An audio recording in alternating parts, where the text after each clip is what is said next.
I'm joined now by Ray Zucaro. He's the Chief Investment Officer at RVX Asset Management, an investment firm specializing in emerging markets. Ray, let me ask you some of the same questions I asked our correspondent, Stephen Gibbs, and your thoughts on this new currency. Will it alone really make a difference when the country is facing such dire economic conditions? I really don't think it will. I mean, it doesn't really address the fundamental issues that are going on in the economy. As your correspondent correctly assessed, it was very hard to do business. It's still very hard to do business in Venezuela. From a corporation, as part of the announced policies of Maduro over the weekend, he's increased taxes to the private sector.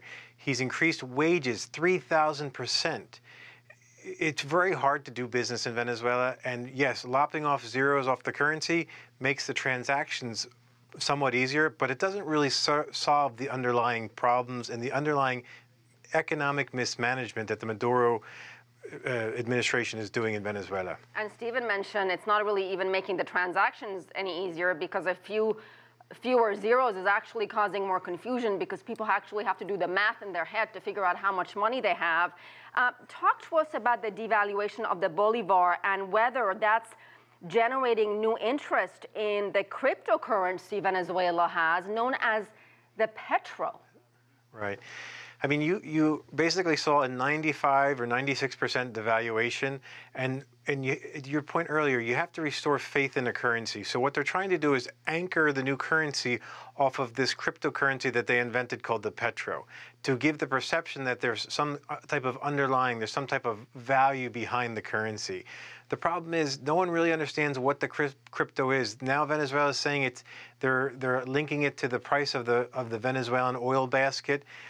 How much, we just don't know how much was actually ever really issued in the petro, and frankly, it falls under the U.S. sanctions as a prohibited for foreigners to be even involved. So we don't even know who owns it. We don't really know what the fundamental value of it is. So from an investor's point of view, it does not do what it needs to do and restore faith in the currency. The International Monetary Fund has just come out with some staggering numbers that inflation in Venezuela could hit 1 million% this year. Put that into context for us. What does that even mean?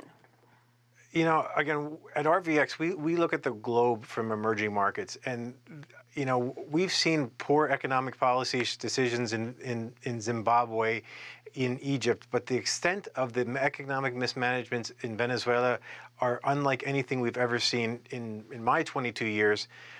Collectively, the firm has over 200 years of experience, but we've never seen anything as poorly run as Venezuela has done.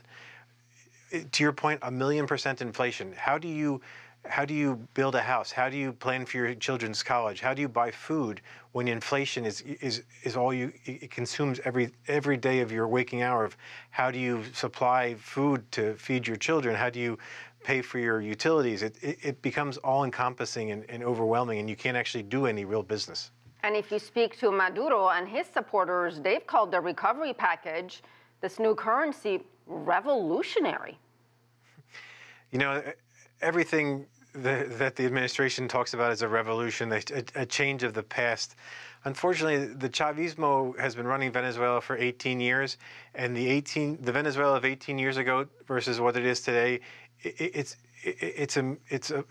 really is a shame. I mean, you have large sections of the capital city without power, large sections of the capital city without running water.